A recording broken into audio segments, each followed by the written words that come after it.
Imágenes marcan un punto fundamental en la historia reciente de Venezuela y del continente, del hemisferio occidental. Reflejan el comienzo del fin de un tirano y reflejan también el resultado de la incansable lucha pacífica por la democracia que ha sido reprimida atrozmente por el dictador hoy preso en los Estados Unidos. De un lado ven ustedes al tirano, dictador, torturador, narcocriminal Nicolás Maduro, sometido, ustedes lo ven ahí, a las fuerzas de la justicia de los Estados Unidos. Ahí está, respondiendo ante las autoridades de los Estados Unidos. Y de otro lado, ustedes están viendo imágenes que quisiéramos no recordar, pero es nuestro deber moral hacerlo. La atroz y brutal represión de Nicolás Maduro durante las protestas estudiantiles, juveniles y de los diferentes sectores sociales durante el 2014, esa primera ola, y luego en el 2017. Estas manifestaciones del desespero de una comunidad que aguantaba hambre, escasez, que veía cómo sus hijos tenían que huir de una manera tristísima del país, viendo ese país fracturándose con esa tremenda diáspora, las familias rotas. Frente a ese desespero y esas ganas de salvar a su país, salieron a protestar, y esto fue brutalmente apagado con una represión nunca antes vista en la historia reciente de nuestro continente. Perdigones, golpizas, desapariciones, torturas, asesinatos. El mismo tirano que hoy con cara de derrota lleva un overol de prisionero, acusado de narcoterrorismo por la justicia de Estados Unidos, es el que infamemente bailaba feliz mientras enviaba las tanquetas asesinas a aplastar a los jóvenes manifestantes, a quitarles la vida. Él bailaba, bueno, y seguía bailando hasta pocas horas antes de su detención y extracción por parte de las Fuerzas Delta de los Estados Unidos. Ahora cojea, antes bailaba sobre el dolor cínicamente, sobre la sangre de sus víctimas. Ahora el victimario cojea. El mismo narcocriminal que ordenaba atacar a sangre y fuego a jóvenes manifestantes que solo alzaban su voz por la libertad, por la democracia, por un pedazo de pan. Así comparece hoy ante la justicia de Estados Unidos este mismo dictador sanguinario responsable del éxodo de 8 millones de venezolanos, ya 9 según las ONG. Hace tan solo unos días celebraba, festejaba, bailaba, comía, echaba fuegos pirotécnicos al aire, fuegos artificiales, celebraba, mientras las víctimas sufrían y morían. Y desafiaba abiertamente al presidente Trump de manera muy altiva, arrogante, soberbia. ¡Venga por mí! ¡Aquí lo espero en Miraflores! ¡No se tarde en llegar, cobarde! ¡Venga por mí, cobarde! Bueno, y fueron efectivamente por él, se lo llevaron. Y ahora ustedes lo ven amarrado, esposado, cojeando, lo ponen en las furgonetas de los reos más Peligrosos, durmiendo, ya lleva 2 noches en la cárcel metropolitana de Brooklyn. Es el centro de detención más duro, más fuerte, que le llaman el infierno. Obviamente un infierno que no se compara ni se compadece con el infierno que él le hizo pagar a todos aquellos que fueron sus disidentes, a quienes optaban por el camino de exigir la libertad. El infierno no es nada comparado a sus víctimas. Pero ahí está.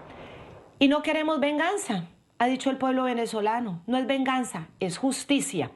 No está respondiendo por los crímenes de lesa humanidad una Corte Penal Internacional que no actúa, que no toma decisiones a pesar de la cantidad de información sistematizada, organizada, entregada por los abogados ante la Corte Penal Internacional, cerca de 10.000 casos de terribles violaciones a los derechos humanos y muertes de este tirano. No, él está respondiendo por narcotráfico y por conspiración para enviar cocaína y usar armas en contra de Estados Unidos y sus intereses, pero por lo menos ante un tribunal está. Ahora, él tras los barrotes, mientras los presos políticos siguen tras las mazmorras. El reconocido juez Alvin Hellerstein tiene desde hoy en sus manos el futuro judicial de este narcocriminal venezolano.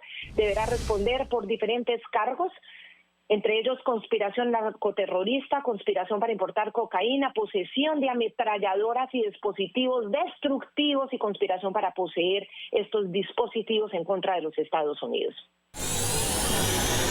Indictment de Nicolás Maduro. Nicolás Maduro Moros, el acusado, ahora se encuentra al frente de un gobierno corrupto e ilegítimo que, durante décadas, ha aprovechado el poder gubernamental para proteger y promover actividades ilegales, incluido el tráfico de drogas.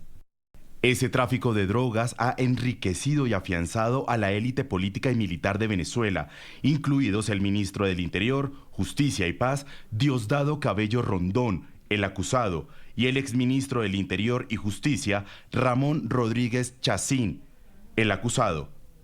Ese tráfico de drogas a gran escala también ha concentrado el poder y la riqueza en manos de la familia Maduro Moros, incluidos su esposa, la supuesta primera dama de Venezuela, Cilia Adela Flores de Maduro, la acusada, y el hijo de Maduro Moros, miembro de la Asamblea Nacional de Venezuela, Nicolás Ernesto Maduro Guerra, alias Nicolásito, alias El Príncipe, acusado.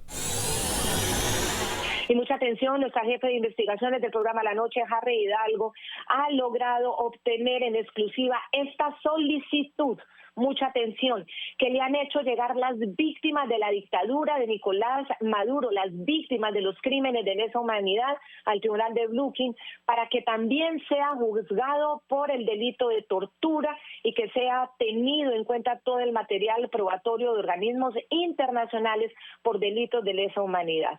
Recordemos que el distrito que recibe esta solicitud, pues obviamente se adscribe a los delitos en contra de los Estados Unidos, pero como también ciudadanos de Estados Unidos han estado bajo estos métodos de tortura, de desaparición, de secuestro de Nicolás Maduro, no es de descartar que posiblemente se abra esa otra posibilidad de investigación y de juicio. Aquí está el documento. Sin perjuicio de su posterior ampliación, debe otorgarse un peso probatorio fundamental a los informes elaborados por organizaciones internacionales de derechos humanos, así como por mecanismos estatales independientes de monitoreo que, actuando de manera autónoma, imparcial e independiente, han concluido consistentemente que la República Bolivariana de Venezuela diseñó, implementó y mantuvo un sistema estatal que institucionalizó la práctica de la tortura, identificando a Nicolás Maduro Moros como su principal autoridad política y jerárquica. Hoy rememoramos, miremos esta imagen de la memoria de un joven bello, artista, violinista, pacífico. Armando Cañizales, a sus 18 añitos, fue asesinado. Fue atacado a tiros el 3 de mayo de 2017, no lo podemos olvidar. Un impacto en el cuello le cegó la vida de manera infame y despiadada. El joven Cañizales no tenía armas, tenía su violín. Él salió en forma de protesta a tocar su violincito con la bandera de Venezuela, expresando su amor por Venezuela, por una Venezuela que se esfumaba. Israel Cañizales es padre de Armando Cañizales. Es una persona quien yo considero cercana. He vivido con él momentos de mucho dolor. Lo compartí, momentos con él. Un dolor que es imposible de quitarse. Ningún padre puede quitarse este dolor. Y, obviamente, la única manera de sublimarlo es sentir que hay justicia. Y ojalá justicia en esta tierra. Israel, yo te quiero dar la bienvenida con mucho cariño y con mucha solidaridad a este programa. Y recordar quién era tu hijo y recordar por qué lo que está pasando hoy es muy significativo para ustedes, las víctimas. Bienvenido, bienvenido Israel. Bueno, muchas gracias. Primero déjame darte de verdad las gracias sinceras porque tú y tu equipo han sido siempre voceros de lo que sucedió en Venezuela en ese año horrible, de lo que me pasó a mí y a mi familia. Desde el día cero han estado ustedes presentes y la verdad que yo les agradezco mucho esa presencia. Tú has hecho un resumen inicial muy interesante porque tú has mencionado todas las veces que este individuo bailaba, cada vez que enviaba sus fuerzas represoras a matar y a perseguir a los muchachos que protestaban en las calles de Caracas y en otros lugares del país. Como dices tú, ahora cojea, pero bailó en cada una de las muertes. En la hora que mataron a mi hijo, él bailaba en Miraflores y lo transmitía en vivo. De manera que, aunque me generan, o nos genera, porque tengo que hablar en nombre de mi familia, de los míos, diferentes sensaciones y sentimientos encontrados, celebrarlo plenamente cuesta porque es recordar todo lo que nos pasó, no solamente a mí, sino a todas las familias a las que nos ha pasado. Es ver que por mucho, ver que este primer paso, aunque no repare el daño, es un inicio de lo que puede ser, como también has mencionado, que se incluya no solamente sus delitos como narcotraficante, sino los delitos de lesa humanidad, de tortura, asesinato, persecución, acoso hacia la libertad de expresión, que se encuentran documentados en los diferentes informes que ha generado la Oficina Independiente del Consejo de los Derechos Humanos y que están reflejados en sus informes. El último informe, que es de fecha reciente, no tiene un mes el informe, del 11 de diciembre del año pasado, ya establece los niveles de responsabilidad directa como políticos estratégicos, operacionales y tácticos. Y especifica que tanto la persona que ocupa el cargo ilegítimo de la presidencia de la República de Venezuela, conjunto con sus ministros de Interior y Defensa y otros funcionarios de altos cargos y del alto mando de la Guardia Nacional Bolivariana, son considerados responsables. En ese informe se mencionan los nombres de esas personas, de manera que nosotros podríamos celebrar plenamente como parte de la justicia que esperamos, no de la venganza que algunas personas se han atrevido a mencionar, que es lo que algunos creemos, que algunos creen que nosotros buscamos. Nosotros lo que buscamos es justicia. Es que todos caigan así como cayó esta persona, pero que a él también se le juzgue, como tú mencionabas, dentro de los Estados Unidos y en cualquier corte en la cual se haya abierto la causa por cada uno de esos crímenes. Por supuesto que la noticia nos tocó a todos en casa, la manifestamos de diferentes maneras, pero no puedo dejar de tener en la mente permanentemente la imagen de mi hijo, que no se lo merecía, ni se lo merecía él, ni se lo merecía ninguno de los muchachos de los cuales fueron asesinados. Israel, acompáñame también a saludar a otra víctima del terror de Nicolás Maduro. Son más de 9.000, casi 10.000 las pruebas sistematizadas que hay en la Corte Penal Internacional y recordemos que desde el 2024 la Sala de Apelaciones de la Corte Penal Internacional ya confirmó la decisión que en junio de 2023 había autorizado a la fiscal del tribunal la reanudación de la investigación contra el régimen de Maduro. Es que siguen pasando los años y las víctimas necesitan justicia. Mientras eso sucede, avanzó el operativo de los Estados Unidos. Otra de las víctimas es Luis Carlos Díaz, es un defensor de los derechos humanos, víctima de tortura. Fue detenido por el SEBIN en el año 2019 y también sufrió todos estos vejámenes. Te quiero dar la bienvenida, Luis Carlos, también con mucha solidaridad, y quiero que me expliques para ti, que viviste en carne propia el horror de un infierno que es estar en unas instalaciones de este régimen criminal y torturador. ¿Qué significa ver hoy a Nicolás Maduro con esposas cojeando, llegando al tribunal del Distrito Sur de Nueva York? Un placer, muchísimas gracias, y además toda mi solidaridad con los familiares de quienes todavía son presos políticos en Venezuela. Y eso incluye venezolanos, incluye a más de 20 familias colombianas por las que el gobierno de Petro no ha hecho nada, 20 españoles por los que el gobierno de España no ha hecho lo suficiente, y personas de 25 nacionalidades distintas que son rehenes del chavismo en centros de tortura. Hoy son rehenes de Cilia Flores, de Delcy Rodríguez. Hay algo importante, y es que las víctimas necesitamos que se establezca la verdad necesitamos que haya justicia y necesitamos que haya reparación. Ninguna de esas cosas ha ocurrido hasta este momento. Ninguna. Que veamos a Maduro ser parte de esta detención es genial y lo celebramos y nos abrazamos y lloramos por dentro, pero este es el juicio por narcotráfico. Este es el juicio por conspiración y otras cosas. También tenemos que hacer que luego haya juicios por crímenes de lesa humanidad, que es lo que le ocurrió al hijo de mi compañero que está hablando acá, es lo que me ocurrió a mí, es lo que le ha ocurrido a miles de venezolanos. Y es importante entender esto, no porque un proceso de justicia compita con el otro o se robe al otro, sino que el chavismo es tan criminal que también hay que juzgarlos por corrupción y también hay que juzgarlos por muchos otros crímenes. Y cada uno de esos procesos es importante porque va a establecer la verdad. Una cosa que necesitan quienes fueron asesinados por el chavismo este año es que se establezca que no eran terroristas, que no eran guarimberos, y eso lo tiene que decir un tribunal independiente. Aunque nosotros lo sepamos, aunque nuestro fuero interno lo sepamos, aunque periodistas solidarios también lo sepan, necesitamos que un tribunal lo diga. Y eso es el caso más o menos como el que viví yo.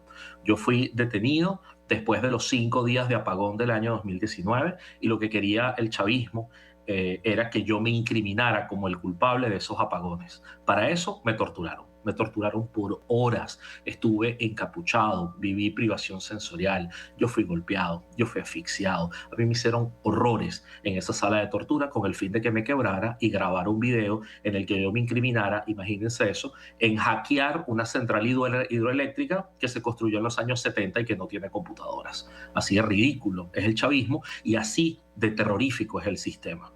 Yo había entrevistado antes de eso, como soy periodista y defensor de derechos humanos, había entrevistado a víctimas de tortura, sobrevivientes, había entrevistado a presos políticos.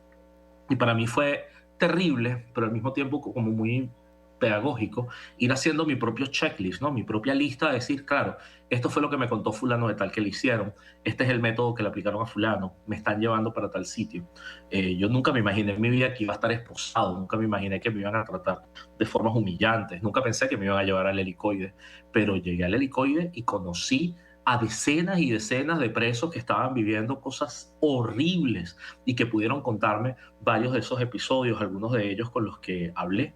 Y eso es lo que hace el chavismo, trata de aleccionar a la sociedad, trata de domesticarla a través del miedo. Detenía a un periodista, detenía a un defensor, detenía a un político, con el fin de que el resto del tejido social se atemorizara, que la gente se apaciguara, dijera, bueno, entonces ya no critico, ya no participo, ya no manifiesto, ya no soy yo. Eso es lo que buscan los sistemas autoritarios, que la gente se quiebre, que la gente pierda identidad, que la gente se vuelva masa, se vuelva pasivo, que se instale esta idea de que si tú no te metes en política no te pasa nada y normalices el horror. Y eso también es un efecto. Así que seguimos transitando el camino de la justicia. Nos alegra muchísimo ver a uno de los principales represores en Venezuela preso y enfrentando un sistema de justicia donde sí se le van a garantizar derechos. Eso es clave, pero queremos ver también todas las demás operando. Provea, que es esta también organización de los derechos humanos, ha señalado que solo en el año 2017 fueron registrados 7.357 casos de tortura y tratos crueles en esos lugares de detención y casas de tortura en Venezuela. La misma organización pudo documentar casos de 1.652 víctimas de tortura. Exactamente, escuchándole los testimonios. En 2017 murieron entre 127 y 157 personas víctimas de la represión a esas manifestaciones contra esta tiranía. Entre tanto, la Misión Independiente de Naciones Unidas asegura que el régimen venezolano recrudeció esa represión después de las elecciones de 2024 y lo llamó también, ustedes muy bien lo saben, terror de Estado, terrorismo de Estado.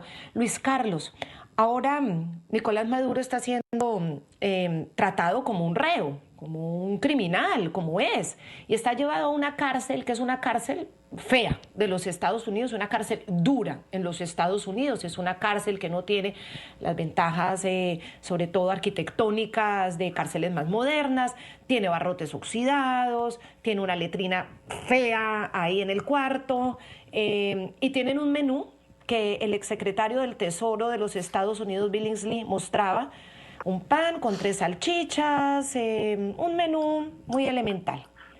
Cuando él pone ese menú elemental, muestra cómo es un menú en esta cárcel, muchos venezolanos empezaron a decirle, ¿usted sabría que eso es una comida de lujo en Venezuela? Yo quiero preguntarte a ti, tú que estuviste ahí en esos calabozos del SEBIN, en ese lugar de tortura del SEBIN, si ese infierno supuestamente en el que está Maduro, se puede compadecer con lo que ustedes vivieron. Yo pediría que cuidemos el lenguaje. Maduro no está en un infierno, Maduro está en una cárcel. Que sea bienvenido a la cárcel. Lo que tenemos en Venezuela no son cárceles, no cumplen estándares de cárceles, no pasan las reglas Mandela, no es lo que amerita, pero es que además quienes pasamos la prisión política en Venezuela somos inocentes. Somos personas detenidas de forma arbitraria, personas a las que se nos negó el debido proceso, personas que además ejercíamos periodismo, defensa de derechos humanos, activismo político, protestas y manifestaciones, todas cosas que son legítimas, que son legales. Es decir, no se puede poner esto en una balanza. Nicolás Maduro es una persona, vamos a decir ahora con lenguaje jurídico, sospechosa de cometer estos crímenes que se le imputan y está siendo llevado ante un tribunal para enfrentarlo de forma independiente, autónoma, con derecho a la defensa. Hace unos minutos él mismo se declaró culpable y bueno, eso se tomará en cuenta y ahora le toca a quien acusa demostrar que es el culpable y mostrar las pruebas y tendrá un proceso judicial. Un proceso además que está pagando con abogados que reciben dinero sucio, dinero que es fruto del narcotráfico, de los crímenes, del robo a los venezolanos. Y bueno, allá cada quien. Pero no podemos poner esto en una balanza, ni tampoco podemos pensar que esto es karma, que unas cosas se pagan aquí o se pagan allá.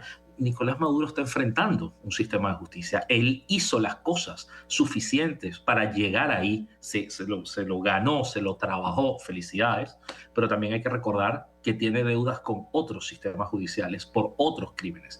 Y es importante que cada una de estas cosas se establezcan. Con el tema de la comida, lo que te tengo que decir es que en el Helicoide lo que se servía era arroz de clap, que es un arroz de muy mala calidad, de las cajas estas de comida barata que importa el chavismo con dinero robado, y lentejas, eso es todo. Y a la siguiente comida es arepa con lenteja, y a la siguiente comida es lenteja con lenteja, y a la siguiente es arepa con arroz, y eso es todo. Eso es todo. Sin embargo, yo también pude ir a cárceles comunes porque trabajé en ellas, porque tuve programas de formación con reos, y en cárceles comunes como Uribana, como el Retén de la Planta y otras donde estaba, a los presos los condenan a comerse las ratas, los condenan a que sean sus familiares los que le llevan comida o que se la tengan que tirar por el muro. La policía obliga a que los familiares lleven comida y agua porque si no los presos se mueren de hambre, y eso en otros países no lo saben. Y eso se lo hacen a los presos, que uno puede decir presos comunes, pero que en realidad en Venezuela casi todos son presos de forma arbitraria, son presos porque son pobres, son presos porque el Estado les niega también derecho a la defensa a ellos. Y esto lo tengo que decir porque hablamos siempre de los presos políticos, pero yo en la prisión conocí tanta gente que no está en el radar, o sea, empleados públicos que de pronto denunciaban corrupción y los metían presos. Eso no es un preso político porque no milita en un partido, no es público para nadie. Su familia tiene miedo de denunciar porque a veces son familias chavistas. Y esa gente está ahí y está viviendo cárceles igual irregulares y son inocentes y deben ser sacados de ahí. Y hay gente a la que sencillamente culparon porque sí, porque cada sector del chavismo tiene una cuota para detener gente y esa es su manera de demostrar poder. Entonces me pasó, por ejemplo, que la jefa de un hospital se robó todo el dinero y luego encarceló al director de compras del hospital. Y cuando lo conocí en el Helicoide, estaba preso él, su hermano y su esposa.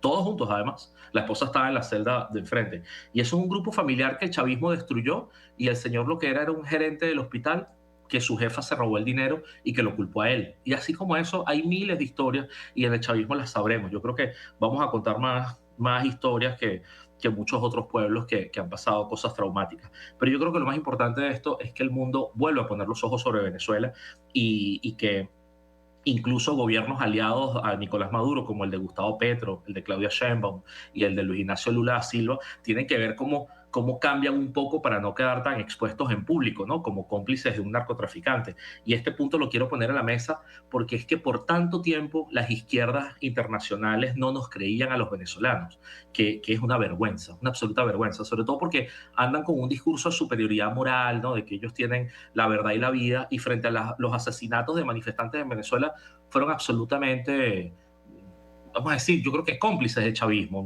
ni siquiera era como indiferentes, es que terminaban apoyando el chavismo. Y este es el momento para que cambien, para que no queden tan expuestos. Hemos discutido con varias publicaciones en Colombia porque decidieron ponerse del lado de Nicolás Maduro, decidieron ser unos miserables con el Nobel de la Paz de María Corina Machado, solamente porque les cae mal Trump. porque tienen unas premisas ahí ideológicas que no les permite ver la realidad. Y por eso es importante que las víctimas sean escuchadas y visibilizadas, para que esto de Venezuela no le pase a más nadie y no pase más nunca. Vuelvo con Israel Cañizales, porque obviamente hablar con los padres de la pérdida de un hijo joven es simbólico y diciente después de esta narración tan muy impactante que nos hace Luis Carlos Díaz, esa experiencia en carne propia de lo que le pueden hacer a una persona cuando está bajo tortura en el régimen de Nicolás Maduro, lo que ha vivido con otros presos, esa realidad de tantos presos por simplemente ser ciudadanos de bien, ciudadanos que quieren denunciar una situación irregular y terminan siendo presos considerados comunes, pero que al final son prisioneros políticos. E Israel, con el peso de un padre que ya no va a volver a ver a su hijo. Israel, en medio de toda la euforia por la salida de Nicolás Maduro, también viene una realidad, que es un momento de transición.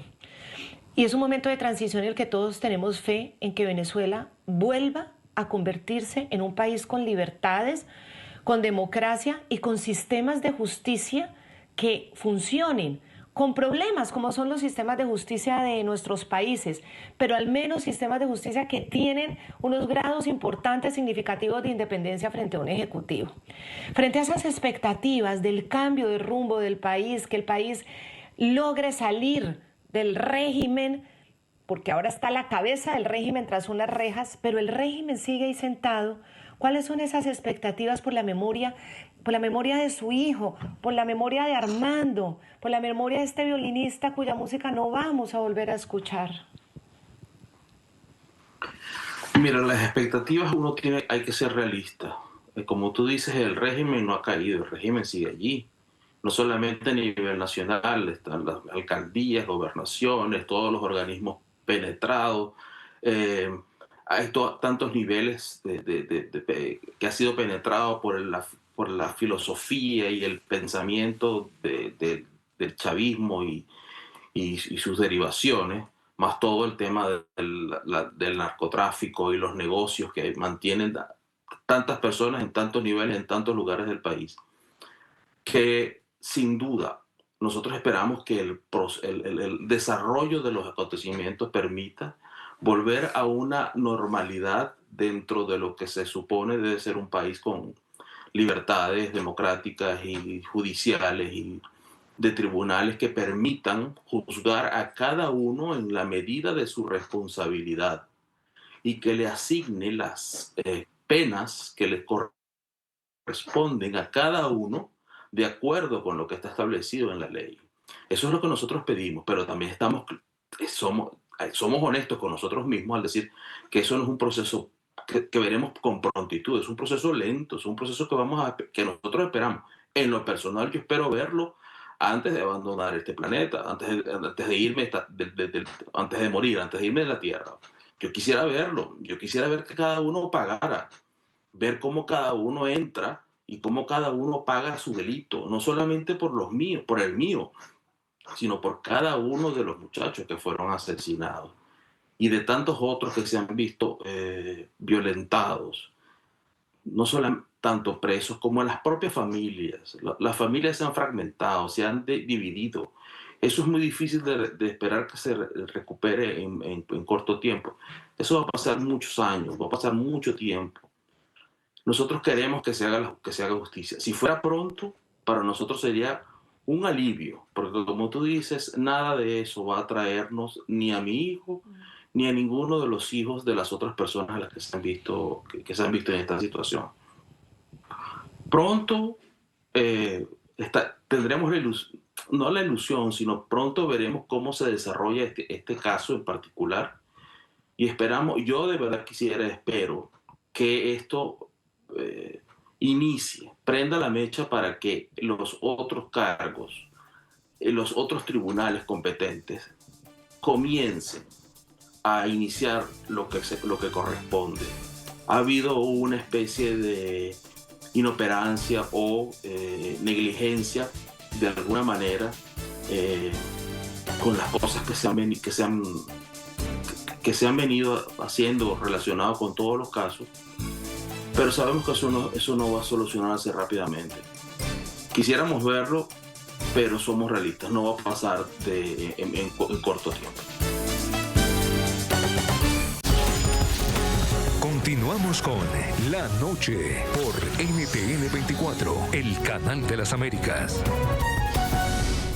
Hoy en la noche recordamos además otro de los casos que quedó grabado en la memoria, de los más terribles. Son muchos, pero nos toca escoger algunos. Es nuestra responsabilidad que las víctimas sean recordadas. Neomar Jesús Lander tenía 17 añitos. Fue asesinado el 7 de junio de 2017 en Caracas mientras participaba en una manifestación contra el régimen. Lleno de ganas, de deseo de cambio en su país, no aguantaban el hambre, la escasez, la represión. Tenían una ilusión, pero Nicolás Maduro, que tanto coge ahora, caminó firme en enviar la orden de la represión. Lander falleció, recibió un impacto de un artefacto lacrimógeno disparado por efectivos de la Guardia Nacional Bolivariana. Este hecho se convirtió en uno de los símbolos más duros, más tristes, más aberrantes de esa represión durante las protestas del 2017. El uso letal de la fuerza contra los manifestantes, incluidos menores de edad. Y Maduro, y Cilia Flores, y Delcy Rodríguez, y Diosdado Cabello son responsables. Vladimir Padrino, todos son responsables.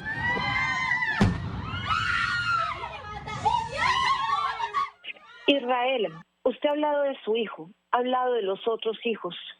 Estamos hablando ahora de Lander, otro muchacho que ingenuamente creyó que estando en una protesta podía hacer un cambio, un rumbo de país.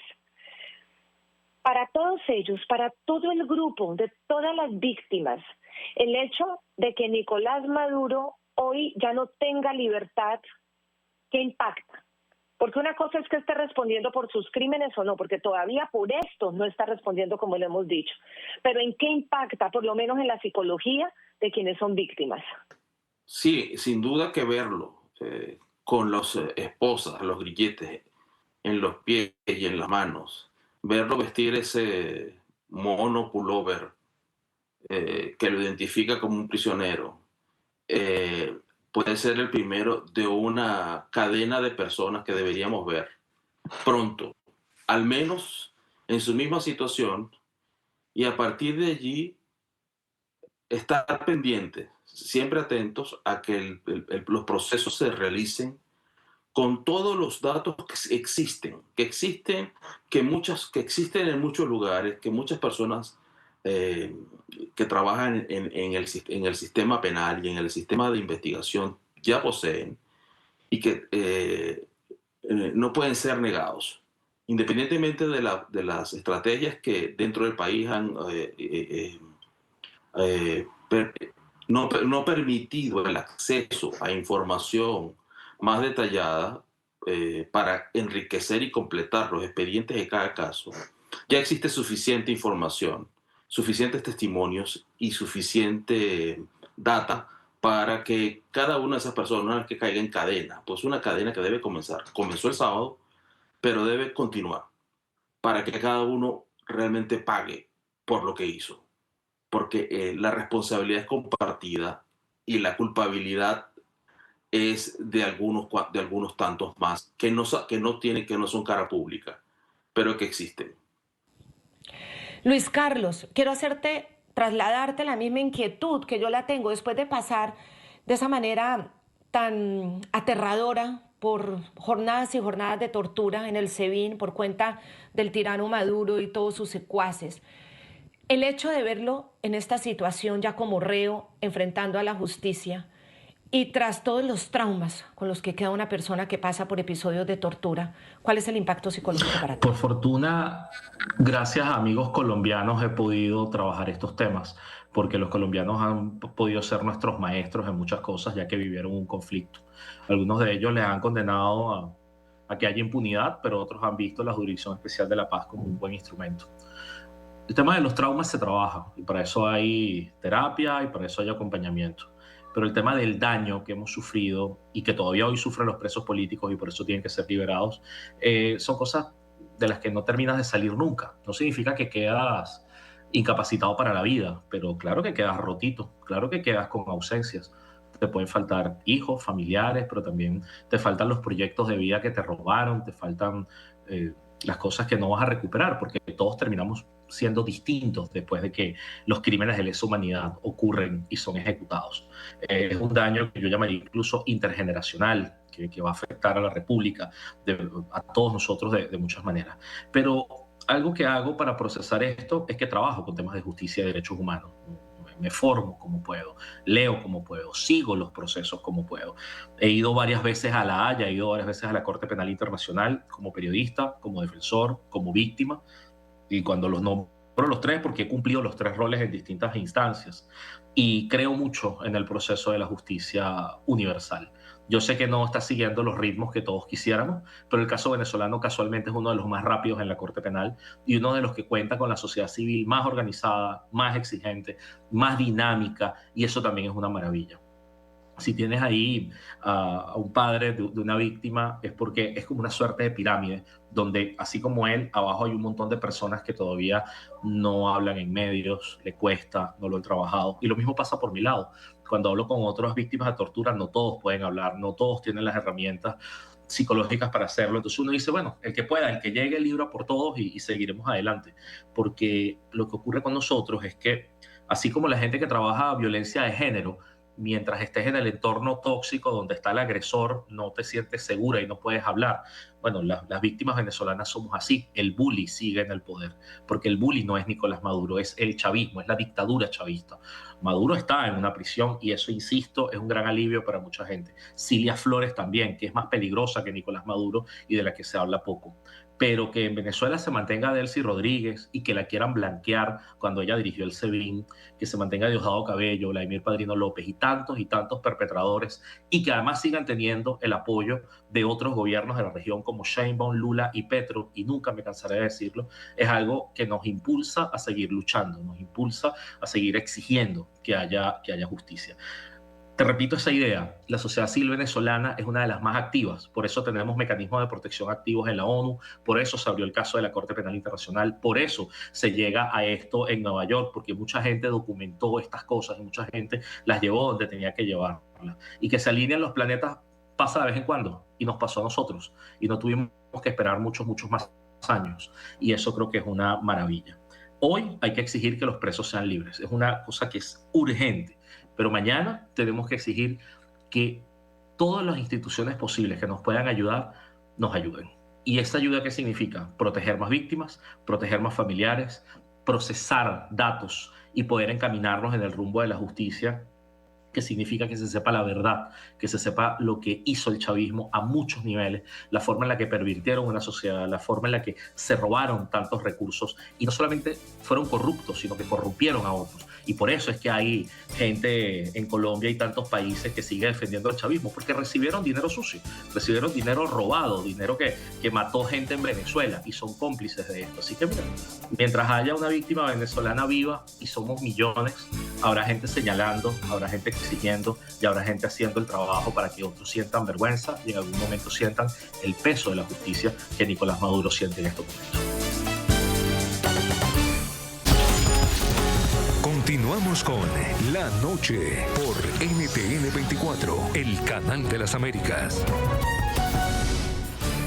Ahora, también quiero preguntarte, Luis Carlos,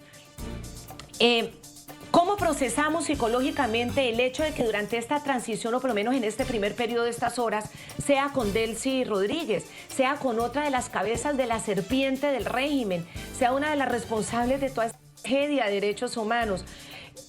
Donald Trump dice que la está manejando, que la está administrando, pero ¿cómo procesas tú como víctima el hecho de que la transición la hagamos con estos personajes, con un Diosdado Cabello que da órdenes a esas milicias, a esos motorizados, y con un Vladimir Padrino que ordena a las fuerzas militares estos actos de brutalidad? ¿Cómo lo procesas tú, este periodo, este momento de la transición, con esos responsables de esos delitos horribles de los que tú fuiste víctima? Mira, también. Lo que hemos hablado hasta ahora es duro, es fuerte, es oscuro, es una cosa que te remueve, que es telúrico porque construye nuestra identidad. Pero te invito a darle la vuelta. Yo creo que podemos brindar y podemos reírnos un rato. Porque lo que estamos viendo ahorita es un show, lo que estamos viendo ahorita es un performance. Ese chavismo brutal y sanguinario que está allí y que estamos señalando, hoy sabe que entre ellos se traicionaron. Hoy saben que ellos entregaron a Nicolás Maduro. Hoy saben que entre ellos están dudando quién va a ser el próximo que le va a clavar un cuchillo en la espalda. Y por eso tenemos que brindar. Ellos saben que en la medida en la que van a caer, algunos jueces y fiscales van a caer, algunas líneas de corruptos y empresarios van a caer, y algunos cómplices internacionales van a aparecer, porque hay testaferros, porque hay aliados, porque hay campañas que financiaron con plática venezolana afuera. Así que ese pánico, ese terror, esa duda de esa gente que se creía impune y que estaban abrazados unos a otros como unos cómplices con una granada en el pecho para que en el momento que alguno se suelte, ver cómo generaban más miedo a permanecer, hoy se les desmigaja.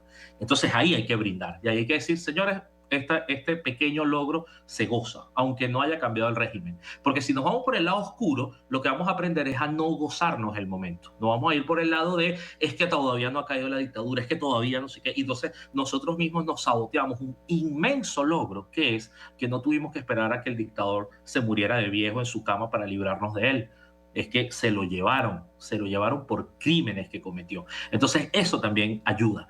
Las víctimas tenemos que aprender a celebrar todo. Yo tengo una amiga que dice, yo celebro hasta el cumpleaños de las muñecas, porque hay que buscar una excusa para sentir que la vida sigue. Y yo sé que es muy duro, porque por ejemplo mis amigos José Pernalete y María Elvira, que lloran por su hijo Juan Pablo Pernalete, que falleció también producto del asesinato de los represores de Nicolás Maduro. Yo sé que tienen una vida dura, oscura, difícil, pero en algún momento hay que abrazarse, en algún momento hay que decirse feliz año, desearse la paz, celebrar los cumpleaños, seguir adelante, hacer nuevos amigos y fortalecernos, porque esa es la otra. El poder nos quiere débiles, humillados, menoscabados, rotos, tristes, y uno tiene que trabajar en fortalecerse y poder darle la vuelta a las cosas y decir, señores chavistas, el cachorrito del imperio en este momento es Delcy Rodríguez.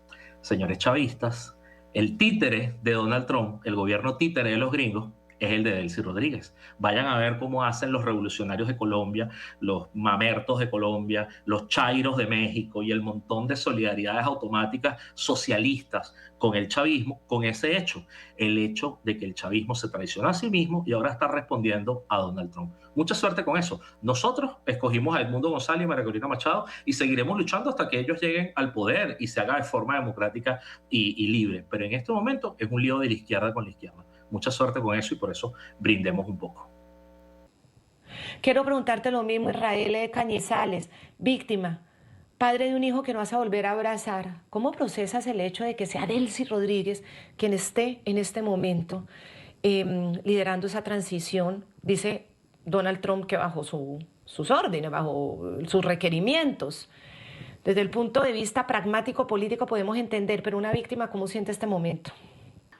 Ver sentado allí al ministro de la Defensa y a esta señora vicepresidenta, a los cuales ni siquiera los considero como para mencionar sus nombres, es un reto permanente, porque uno los ve y sabe de qué fueron capaces, de qué fue lo que hicieron, y verlos ahí sentados conformando un supuesto nuevo gobierno, por muy títere que como menciona Luis Carlos, siguen estando allí y tienen la opción de desaparecerse y que luego nosotros no sepamos a dónde se fueron y terminar huidos y luego entonces quedar impunes. Eso es lo que nosotros como víctimas no queremos y no deseamos. Lo cual esa celebración o ese respiro tiene esas dos caras. Por un lado, sí, está bien, pero por otro tenemos ese conjunto de dudas y de preocupaciones de que, bueno, algo tiene que pasar para que sea contundente. Y como lo dije anteriormente, sabemos que no es pronto, pero sabemos que va a pasar y esperemos verlo. Y esperemos que sea corto y que pronto llegue la democracia y que de verdad estén bajo esa lupa de los Estados Unidos y que pronto la alternativa verdadera, la democrática, la que el pueblo escogió soberanamente, sea la que llegue a tomar las riendas de una Venezuela que necesitamos recuperada de tanto dolor. Luis Carlos Díaz, gracias. Gracias por haber compartido todo este testimonio tan valioso con los televidentes de NTN 24 y del programa La Noche. Un placer, muchísimas gracias. Esperamos tenerte pronto nuevamente. Israel Cañizales, también gracias. Sé del esfuerzo que implica para ti este tema, pero gracias, esos mensajes eran fundamentales hoy. en estas horas posteriores a esta noticia, la más impactante del siglo por ahora, que es la detención de un criminal como Nicolás Maduro. Gracias, Israel, y en memoria de Armando. Un abrazo. No, gracias a ustedes y reitero mi agradecimiento porque ustedes siempre han estado allí pendientes y de recordar lo que le pasó a mi hijo y de recordar lo que le ha pasado a los hijos de las otras personas, de las otras familias también. Muchísimas gracias.